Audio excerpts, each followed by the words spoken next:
Hi friends, welcome back to Deepika talks YouTube channel. ఈరోజు నేనైతే కాకరకాయ కారం పొడితో మీ ముందుకైతే వచ్చేసానండి. ఏంటి కాకరకాయతో కారం పొడి? అవునండి, చాలా టేస్టీగా సింపుల్గా అయితే చేసుకోవచ్చు. ఒక వారం రోజుల వరకు అయితే నిల్వ ఉంటుంది. సో మరి ప్రాసెస్ అయితే స్టార్ట్ చేద్దామా?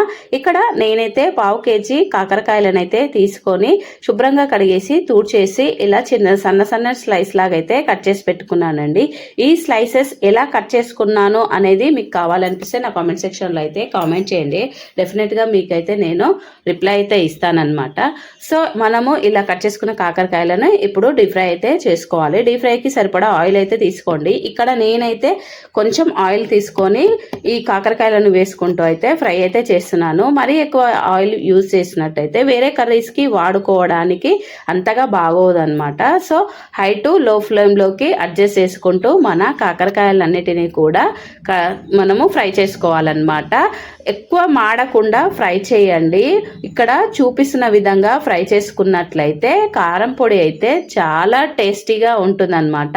ఈ మాత్రం ఫ్రై అయితే సరిపోతుంది. ఇప్పుడు వీటిని ఒక ప్లేట్లోకి అయితే తీసుకుందాము. ఇలా నేను ఒక 2-3 ఆయిల్ అయితే అయ్యాయండి. ఇదే ఆయిల్లో వేసుకొని అయితే ఫ్రై అయితే చేశాను. మాడితే కాకరకాయ కారం పొడి అంతగా టేస్ట్ బాగోదండి. మాడకుండా ఈ విధంగా మంచి కలర్ వచ్చేంత వరకు అయితే ఫ్రై చేసుకోవాలి. ఇక్కడ నేనైతే మొత్తం అన్నీ కూడా ఫ్రై చేసుకొని ప్లేట్లోకి అయితే తీసేసుకుంటున్నానండి. ఇదే ఆయిల్ని ఒక బౌల్లోకి అయితే తీసేసుకొని 2 టేబుల్ స్పూన్ల ఆయిల్ని అయితే తీసుకోండి. ఇక్కడ నేనైతే ఫ్రెష్ ఆయిల్ని యూజ్ చేస్తున్నాను. ఎందుకు అంటే ఆ మిగిలిన ఆయిల్ మొత్తం కూడా నేను కాకరకాయ కర్రీ కూడా చేస్తున్నాను కాబట్టి ఆ కర్రీలోకి వాడదామనేసి పక్కన పెట్టుకున్నాను.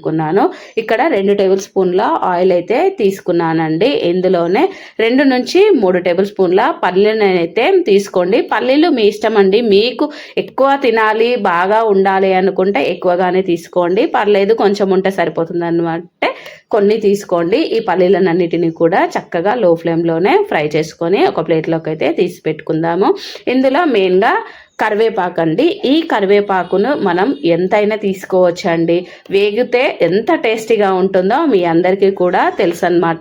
ఈ కరివేపాకు వల్ల చాలా బెనిఫిట్స్ అయితే ఉన్నాయి. సో మన జుట్టు మెయిన్గా అయితే మన జడకు ఊడిపోకుండా ఉండడానికి చాలా బాగా ఉపయోగపడుతుందండి. ఇప్పుడు ఈ కరివేపాకుని కూడా ఫ్రై చేసుకొని ఒక ప్లేట్లోకి అయితే తీసేసుకోవాలి. నేను కరివేపాకుతో కూడా కొన్ని రెసిపీస్ అయితే చేశానండి. అవన్నీ కూడా మన ఛానల్లో ఉన్నాయి, ఒకసారి మీరైతే వెళ్ళి చూడండి. ఇదే ఆయిల్లోకి నేనైతే 2 టేబుల్ స్పూన్ల పచ్చిశనగపప్పును 2 టేబుల్ స్పూన్ల మినపప్పును అయితే తీసుకొని ఫ్రై చేస్తున్నాను. ఇక్కడ మనకు పచ్చిశనగపప్పు వద్దు, చీమొస్తుంది అనుకుంటా, అంటే దెబ్బ తగిలిన వాళ్ళు ఉంటారు కదండి, వాళ్ళకు చీమొస్తుంది తినడం వల్ల వేరే ఆప్షన్ లేదా అనుకుంటే వాళ్ళు కందిపప్పును యూజ్ చేయండి, చాలా బాగుంటుంది. అలా కూడా నేను యూజ్ చేసి చేశానండి. ఆ వీడియోలు కూడా మన ఛానల్లో ఉంటాయి, చూడండి.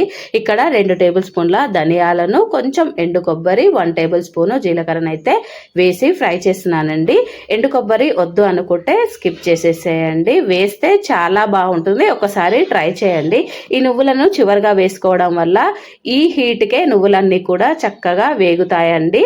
చూడండి, ఇందులోనే కొంచెం చింతపండు అయితే యాడ్ చేస్తున్నాను. ఈ చింతపండు వద్దనుకుంటే స్కిప్ చేయండి. చింతపండు వేయడం వల్ల ఒక మంచి టేస్ట్ అయితే ఉంటుంది. చేదు అనేది అస్సలు తగలదన్నమాట.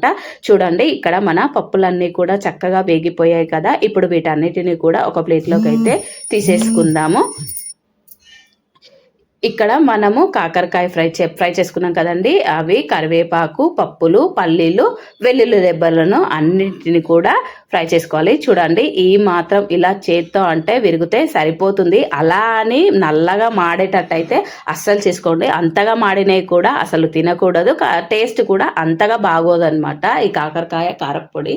సో మనం మిక్సీ అయితే చేసుకుందామండి. మనం ఫ్రై చేసుకున్న పప్పులన్నీ కూడా మిక్సీ జార్లోకి వేసుకొని మన రుచికి సరిపడా కారం, ఉప్పు అయితే వేసుకోవాలండి. ఇప్పుడు వీటన్నిటిని కూడా మిక్సీ అయితే చేసుకుందాము. చూడండి, ఇలా మెత్తటి పౌడర్ చేసుకుంటే సరిపోతుంది. ఇక్కడ నేను కొన్ని పల్లీలను మాత్రమే యాడ్ చేస్తున్నానండి. ఎందుకో లాస్ట్ వరకు చూడండి, మీకే అర్థమవుతుంది.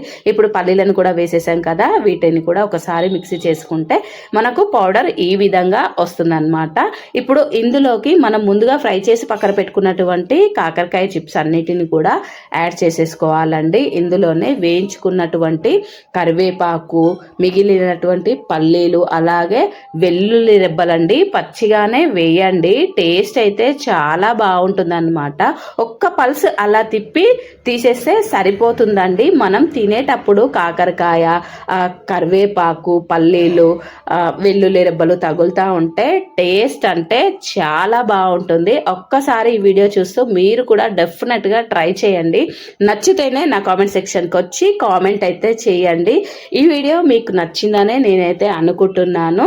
సో ఇంకా మరిన్ని వీడియోస్ కోసం చూస్తూనే ఉండండి దీపికా టాక్స్ యూట్యూబ్ ఛానల్. అంతవరకు సెలవు. Bye bye friends. Thank you for watching.